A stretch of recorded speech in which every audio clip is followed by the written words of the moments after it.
Quem você pensa que é? Sai logo da minha sala. Fala pessoal, tudo bem? Sejam bem-vindos a mais um vídeo no meu canal. Espero que todos estejam bem. Pessoal, essa semana eu estava olhando algumas fotos um pouco mais antigas para um post ali que eu estava fazendo no Instagram. E essas fotos elas me trouxeram algumas memórias e algumas coisas aí, lições que eu aprendi na época que eu carrego comigo até hoje. E eu queria compartilhar com vocês uma delas, tá? Para quem não me conhece, eu sou o Matheus, eu sou empreendedor na área de AI e sou economista.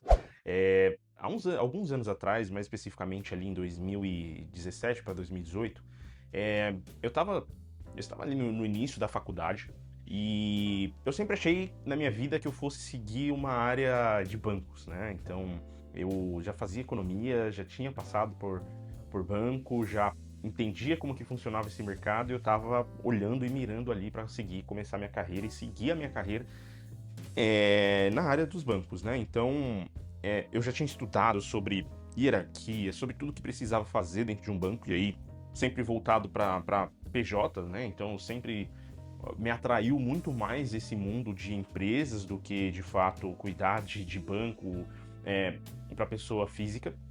E aí foi em uma dessas oportunidades ali onde eu estava migrando de uma empresa para outra, onde eu recebi a ligação de uma empresinha chamada Encontro Nerd. E na época essa empresa ela tinha três sócios e mais uns dois funcionários na época, se não me engano, cuidando ali da parte de operação. E eles me fizeram uma proposta muito interessante. Ao mesmo tempo, eu estava fazendo uma entrevista e eu tinha acabado de passar ali num dos processos para um outro banco já grande. E essa empresinha ela chegou tipo assim para mim: olha, eu não tenho toda a estrutura que esse banco que está querendo te contratar tem, mas o que eu posso te oferecer é ensino e crescimento. O sonho, né? O que eu posso te oferecer é o meu sonho aqui que eu tenho e compartilhar com você. E eu achei muito interessante isso naquela época, porque é, os bancos tradicionais eles já tinham ali aquele movimento específico deles, já tinham um produto feito, já tinham uma estrutura feita, né? E quando eu me deparei com essa empresinha onde não tinha nada, ao mesmo tempo isso me encantou e me assustou. Mas por alguma coisa me dizia que eu precisava estar naquela empresa. Bem, eu conto aqui em outros vídeos, né? Já contei essa história em outros vídeos aqui. Depois você dá uma olhada no canal, tem bastante coisa interessante. Mas acabou que alguns anos depois, um desses sócios que ali era meu chefe nessa época acabou virando meu sócio, né? E hoje a gente tem alguns negócios juntos. E então provavelmente era a vida me empurrando já para essa empresa, né? Mas acontece que tiveram várias situações interessantes nesse meio do caminho, algumas histórias que me marcaram e que me trouxeram alguns ensinamentos que carrego até hoje. Dentre eles, um que me marcou muito foi uma história que eu tive com um investidor, onde eu tive ali o meu primeiro, vamos dizer assim, embate entre empresa e o investidor, né? Pensa só, eu tinha basicamente 3 meses ali de casa e o fato é que eu não tinha muito tempo para ficar estudando e aprendendo sobre alguma coisa. Eu tinha que entender o processo, melhorar ele e já fazer ao mesmo tempo. Então, essa é uma das vantagens e desvantagens, né? Quando você acaba entrando numa empresa que é muito menor, não tem esses processos, eles ainda precisam ser desenhados. E acaba que em 3 meses de casa eu estava já, modéstia à parte, pegando muita coisa ali. De uma maneira um pouco mais rápida e tentando entender tudo como funcionava aquele mundo. Afinal, era um mundo novo para mim. Então, eu vinha de um local onde era mais tradicional e acabei caindo de paraquedas de uma estrutura nova, onde o pessoal tinha as próprias nomenclaturas, falavam de maneira estranha para mim, misturava muito português e inglês. Então, era uma coisa assim.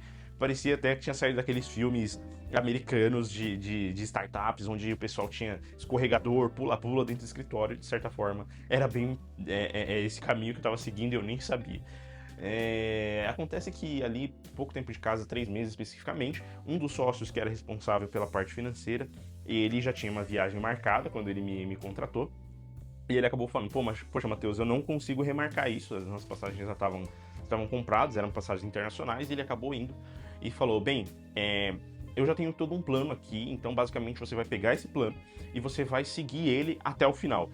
A chance de dar certo é de 90%. Na época, com pouca experiência da minha parte, eu acabei não me preocupando com os 10% que poderia dar errado. Mas guarda isso daí porque é uma das coisas que você deve considerar sempre no seu dia a dia, principalmente no seu dia a dia financeiro da sua empresa ou do seu dia a dia da própria pessoa física, tá bom? E aí, ele pegou e falou assim, bem, você fica responsável por receber alguns valores que a gente tem para receber dos clientes e pagar alguns fornecedores. Para quem não sabe, essa empresa ela basicamente conecta técnicos de TI com empresas que precisam desse serviço. Então eu estava responsável simplesmente por pagar esses técnicos e caso eles não recebessem, provavelmente eles não iriam para o próximo atendimento. Então eram profissionais autônomos que prestavam serviço para as empresas e se tivesse algum atraso, com certeza eles acabariam não passando para o próximo atendimento. Então chegou ali a data do bendito pagamento e uma coisa que eu não sabia na época é que a empresa ela não tinha caixa. Então ela era uma empresa nova, onde ela estava recebendo investimento e o investimento que ela tinha recebido era um modelo onde eles recebiam um local para ficar e eles recebiam aportes para ir cobrindo os descasamentos de caixa que acontecia ali durante o crescimento da empresa, que é super normal. Na época, por experiência minha, eu ainda não conhecia esse mundo, né? Então você entra numa empresa e fala, poxa, empresa deve ter todo o dinheiro do mundo. E, na verdade, nem sempre é assim. E acontece que no dia do pagamento eu tive essa então descoberta de que a empresa não tinha caixa. E o que estava programado para entrar não entrou. Então aqueles 10% de chance que tinha de dar errado aconteceu, né?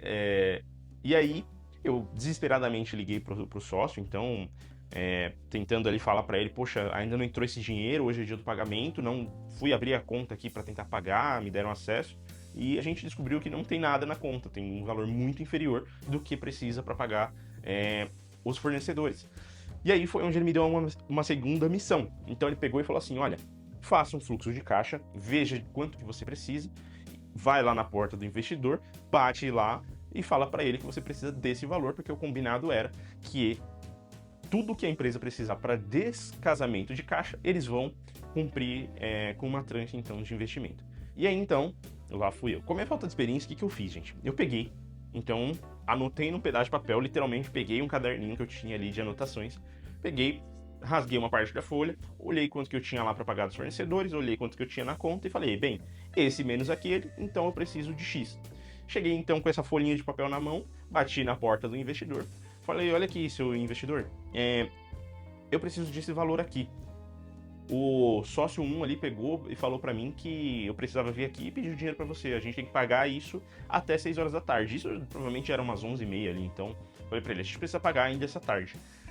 Bem, para minha surpresa, eu achei que seria recebido com um tapete vermelho, entrada na sala dele e ele falou, não, cara, tá tudo bem, me dá um abraço aqui e a gente vai resolver o seu problema.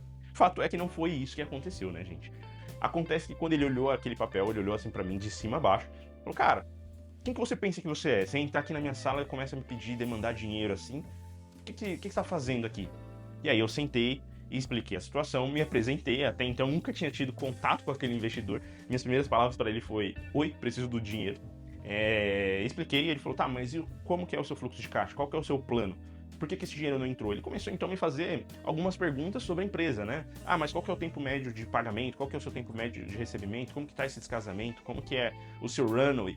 E aí ele começou a me encher dessas perguntas e a verdade é que eu não sabia de nada, né? Foi então que ele me mandou sair da sala dele, fazer o meu trabalho direito, que aí provavelmente a empresa não teria mais esse problema de descasamento de fluxo de caixa. Bem, obviamente dá pra vocês imaginarem que na época eu saí com a cara no chão, né? Então, eu lembro que a sala dele era aqueles estilos de sala de vidro, né? Então ele ficava basicamente de frente ali pro escritório, onde que a gente ficava ali, a nossa equipe ficava. Tem um amigo meu que brinca até hoje, falando que lembra só dele apontando o dedo assim, falando eu quieto, ouvindo e acenando, ele me expulsando ali da sala.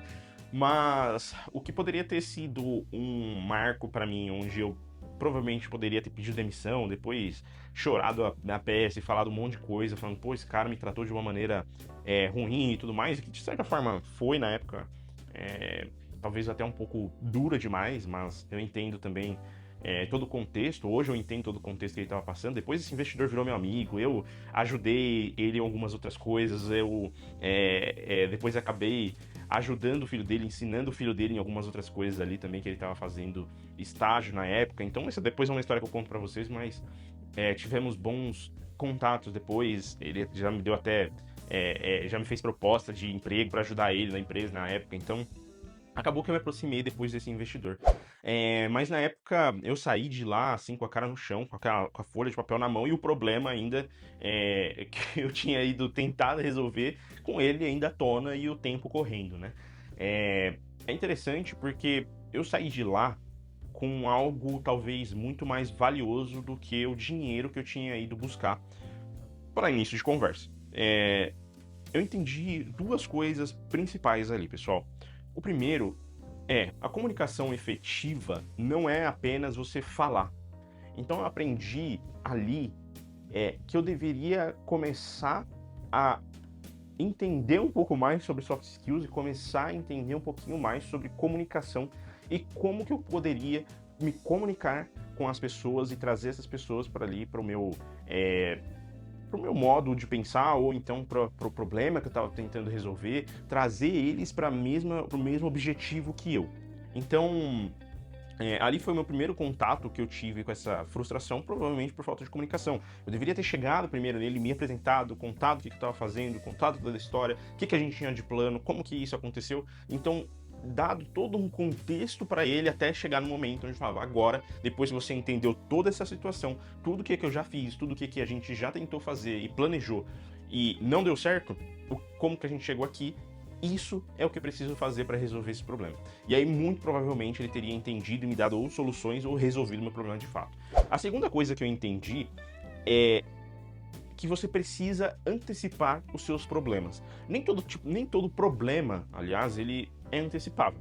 Então, com certeza, vão acontecer coisas nas nossas vidas que a gente não vai estar preparado, ou pelo menos a gente não estaria esperando, né? Que são ali algumas coisas que realmente a vida coloca na nossa frente. Mas eu posso dizer que o risco ele pode ser calculado, principalmente quando a gente fala sobre empresa, sobre investimentos, sobre ações que você toma ali da empresa, de equipe, de projetos, investimentos financeiros dentro da empresa, contratações. Então tudo isso é um risco que você consegue calcular e você consegue mapear para entender o que pode acontecer. Então eu sabia, quando o sócio 1 ele falou para mim que tinha 90% de chance de dar certo, eu deveria já ter considerado os outros 10%, mapeado e falado, poxa, então tem 10% de chance de dar errado, o que eu vou fazer se esses 10% aparecerem na minha porta? Eu já deveria ter conversado com o investidor e falado, olha, esse é o plano, aquela data a gente vai pagar tal coisa, a gente tem esse plano, tem 10% de chance de não acontecer. Caso não aconteça, posso contar com você? Então eu deveria ter buscado outros planos, né, para conseguir executar aquilo especificamente. Então, 2 pontos que eu trouxe para minha vida aí, pessoal, que eu levo até hoje dentro das empresas que eu toco, primeiro, a comunicação efetiva não é só falar. Você precisa estar muito alinhado com o seu time, você precisa fazer o pessoal entender de fato o que está acontecendo e o que você precisa que eles façam. Senão isso gera retrabalho, isso gera falta de entendimento da sua parte ou da parte da pessoa que você está passando uma tarefa ou demandando alguma coisa, precisando de ajuda que seja. E a segunda parte tente mapear os seus problemas. Mesmo que você não consiga prever que tal coisa vai acontecer, então se você está lá planejando que um projeto vai acontecer, tente pelo menos mapear e se ele não acontecer. É o que eu sempre peço ou sempre coloco de provocação quando a gente está fazendo um plano financeiro na empresa, que aí já é mais a minha especialidade. Sempre quando eu tô ali com meus sócios, com o Caio e com o Bruno, a gente fazendo um planejamento financeiro da empresa, seja do próximo trimestre, seja do próximo ano, a gente coloca ali as linhas de faturamento, as linhas de custo, quanto que vai sobrar de caixa, o que a gente precisa investir, o que a gente vai colocar no bolso. Eu sempre faço a provocação, tá? Mas e se essa linha principal aqui, que é a receita, ela não acontecer? E se ela acontecer 50% a menos do que a gente estava planejando? E se ela acontecer 10% a menos? E se ela não acontecer de fato, assim? O que a gente tem nas mãos? Então, isso é o que a gente faz para mapear os problemas e conseguir avançando. Lembre-se, a diferença de quem trava num problema e quem avança num problema é quem consegue se antecipar ou mapear todos os riscos que tem em volta dele. Beleza, pessoal? Espero que tenham gostado do vídeo, espero que tenham conseguido tirar algum aprendizado aí dessa história. Eu tenho várias outras histórias interessantes aqui que eu vou compartilhando com vocês ao longo do tempo. E se você chegou até aqui no vídeo, considera se inscrever aqui no canal, considera curtir, vai ajudar muito o canal. E dá uma olhadinha também no meu Instagram, ele tá aqui na descrição. Lá são conteúdos mais rápidos, diários, coisas que eu posto ali que vão acontecendo no dia a dia da empresa, situações, insights que eu acabo tendo. Então, é uma maneira de eu estar mais próximo também de vocês. Beleza? Valeu!